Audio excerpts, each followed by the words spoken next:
Hey everybody, Zee Garcia here. Today I'm taking a look at another roll and write. Yes, but this is an evolution of a previous roll and write with a few new things added in. We're taking a look at Bravo.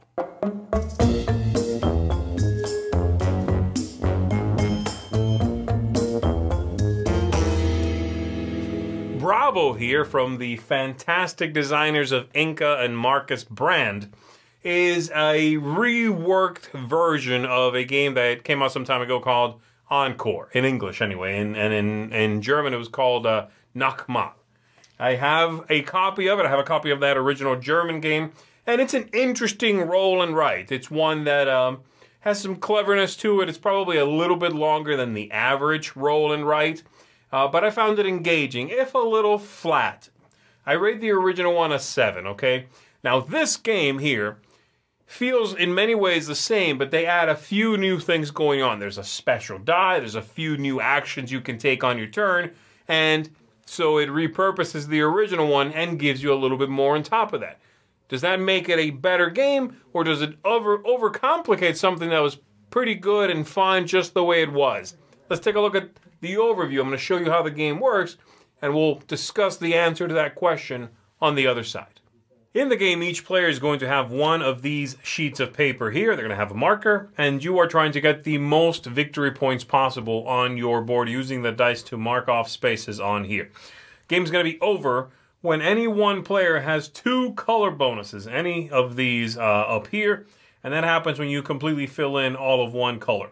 So if I get all the yellow ones, and I do that before anyone else, I'm going to circle that 5. If later on I get all the blue ones, somebody else already got blues, so that 5 is gone. I'm going to circle that 3, and I now have 2. I'm the first one to do that. The game is over, all right? So I'm going to explain how the game works. You're going to be rolling all these dice, and the dice are going to go around the table to the start player, so it rotates. You roll the dice, and then you are going to select some as the start player that you would like to utilize on your board. So the board begins like this, completely blank, and I could take something, say, like... Oh, I'm going to take the blue, and I'm going to take the 3. So it's blue 3. That means I can make 3 marks in blue areas. And I'm going to cross off those squares, okay? At the beginning of the game, I can only mark off the H column here, highlighted as you see there. And anytime after that, I can always come back to the H column if I want to, but I can also put marks next to previous marks, orthogonally adjacent to previous marks, okay? So I might mark off these 2 blue in that column and then that one next to it. It does leave that single blue one there unchecked. They all have to be in the same group when I do that, and I cannot take a number that is bigger than what I can do. So blue 5, there's only 4 there. I'm not going to be able to do that, all right? Now the other option I have, well, I should talk about what the other players are doing. Once I do this and I remove these from the pool, then the other players are going to utilize the leftover ones to make their own markings on their sheet. And they do not remove them from the board, so multiple players could use, say, green, okay? These dice have a wild side. Black means any color. Question mark means any number, up to 5. And every time you use one of those wilds, you're going to mark off one of these exclamation marks down here. That's how many times you may use a wild face, all right? Now, the other option, besides taking a color and a number, is this die right here. Brand new idea to the series. And when you choose to take one of these, or when you want to take one of these, you first of all have to have one of these circles available. So you're going to cross off that spot there, and then you utilize whatever special face is showing on this die. So I'm going to go through these in just 1 second. Let me come back to that in a bit. When you complete a column here, you're going to get the numbers below that. If you're the first one to do it, you get the higher number. So say if I complete D right here, I'm going to get 3 points. If I'm not the first one, I'll get 2 points. I'm also going to get a heart bonus, and I'll come back to the heart bonuses when I talk about this right here. There's also now rows. When you complete a row, if you're the first one to do it, you get a special ability, such as this bomb here, and you also get 5 points no matter when you do it, if you're first or later on, all right? At the end of the game, you're going to score over here the bonuses that you completed, again, for completely canceling out an entire color. You're going to get that bonus.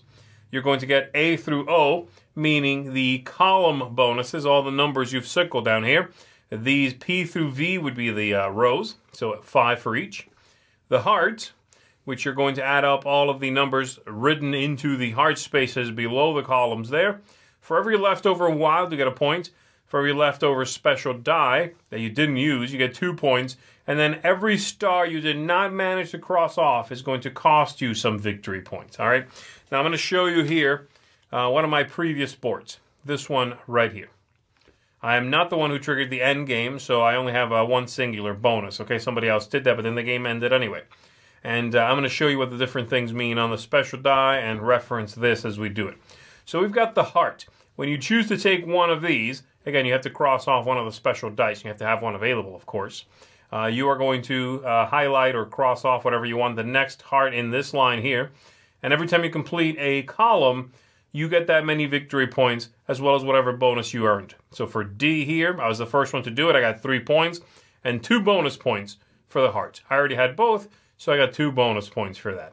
The bomb is going to let you pick a square, meaning a 2x2 area, anywhere on the board. It does not have to be adjacent to previous markings. And you explode them. You cross all 4 of those off.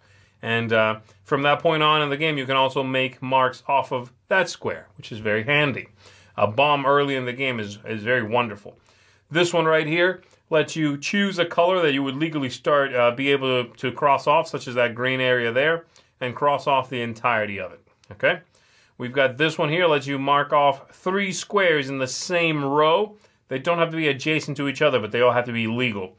So I could do, say, that yellow one there, that green one there, and perhaps that green one there. Okay? We've got the 2 stars, which is the final one, because there are 2 hearts on this. And the 2 stars let you cross off up to 2 of the star spaces that, again, you could legally cross off. So this star right here, which I highlighted for the purposes of scoring, or I penciled in. That one I could cross off, but not this one down here because I'm not adjacent to it. I don't have access to it yet. The only way to get to that one right now is a bomb, okay? So that's how that works out. You're going to earn more of these special dice by completing column H, as seen here. You get 2 bonus dice if you're the first one to do it. And then there are some written into your board that when you cross them off, you get to circle another one of these and you have another one available to you. So that's everything going on with the game. Whoever has the most points at the end, like I said, is going to be the winner. And I do want to mention one final thing. During the first 3 rounds of the game, you are going to roll and, as the first player, not remove dice.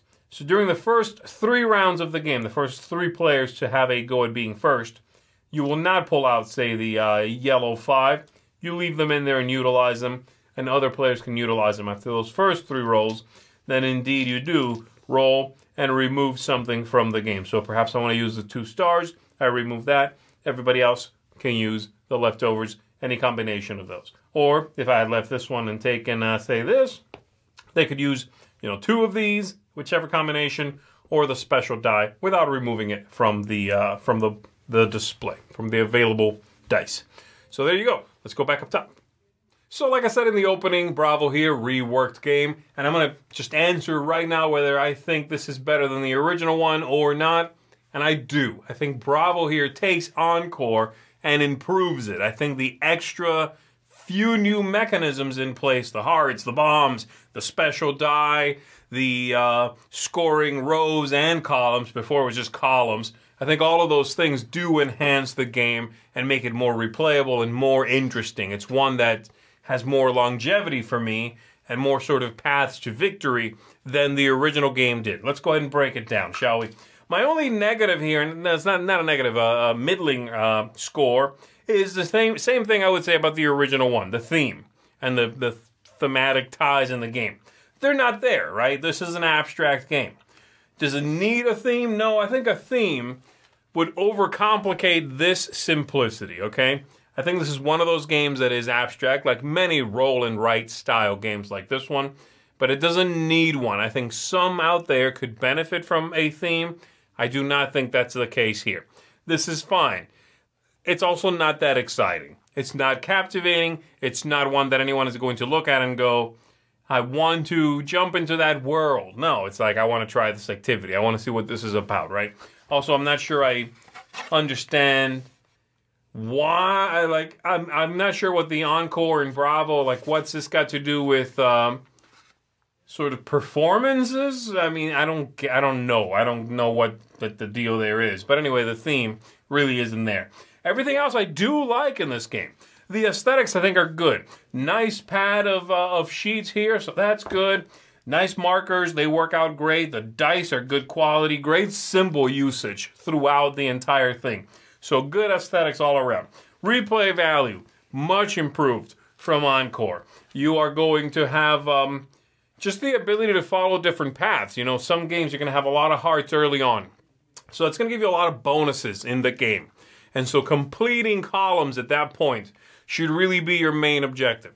Getting a bomb early, whether on the special die or by completing one of these, is really nice. It gives you access to a part of the board you don't have access to, or it takes care of like a pesky couple of single squares somewhere that would be hard to annihilate otherwise.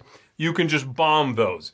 So it both gives you a lot of interesting new things, and it makes the game kind of feel a little more like a video game in some ways. It's a little closer to like a Candy Crush with the new stuff added in there. The replayability is up. The game art, there are some interesting timing choices and reserves choices, meaning, you know, what you've got in reserve and when you use it. You've got a limited number of these wild usages like the original one, but you've also now got the special die. And when you take it, you know, the die that comes up, whatever comes up on that special die, is that worth destroying what you've got left down here? Or should you wait for something better? Is it worth taking that heart, or should I wait for the moment when I can cross out an entire area of one color? Those are all interesting debates, and the timing of when you do that. You know, a bomb is great early on. It's also really good late on, like I said, when you have single squares, but you got to leave the 2x2 space in there to really utilize that bomb to its maximum effect. The ease of play. The game is a little bit harder than the other game, the Encore game, but it's fairly easy to grasp, okay? I think the rules are well laid out. Everything is explained simply, straightforward. Nothing on here is going to trip you up. The one thing I wish they would have spelled out even more clearly is the rows. You always get the 5 points. Only the first person gets the bonus. That needed maybe like an extra sentence to make that really clear. That's my only thing. I'm really nitpicking there. But all the new parts integrate into this center idea from the original game very well. If I just showed you this, it doesn't feel like a game that someone came along for a revision and tacked things onto it. This all flows naturally and feels right. Lastly, tactics, luck, strategy. Like I said, more choices, more going on. There is certainly luck here, but you are using the dice and drafting those dice, so you got to be careful with what you take. The special die gives you more options. The wilds, of course, mitigate the luck in the game. All of those things are going to play out, and they play out in different ways. Like I said, I think, you know, you're going to have some games in which hard scoring is really important. Some games in which you don't worry so much about that, and you try to go for these bonuses over here on the side. So you want to complete your lines across instead of not necessarily the columns. It's going to, you know, pan out one way or the other, and the game feels well balanced and interesting. Completing the H column in the original game, I think, was worth a point. It didn't matter a whole lot. It was just where you started in the game. Now, completing that one first gets you those 2 bonus dice of the special die. That is nice. That is a great bonus now. So that competition is in the game immediately. As opposed to before, you had to sort of branch out from the center and then complete those columns. Now you've got that H column. You want that right away. So I find this one more engaging than the first. And like I said, I gave the first a 7. So this is going to be higher than that. This one gets a solid 8 from me. I like it. It's a very good roll and write. Is it one of the absolute best roll and write style games out there? I don't know. I still think it's perhaps a little long. It is lacking a hook, you know, a thematic hook. But it's it's a game that I still very much enjoy bringing to the table, and I think this edition is the way to go. At this point, if anybody was interested in Encore, I would just say, don't bother. Get Bravo instead, and it's going to be a better, richer experience. So there you go. That's it for me, everybody. Thanks for checking this out with me. Bravo, 8 out of 10. seal of approval. My name is Zee Garcia. I'll see you on the next one.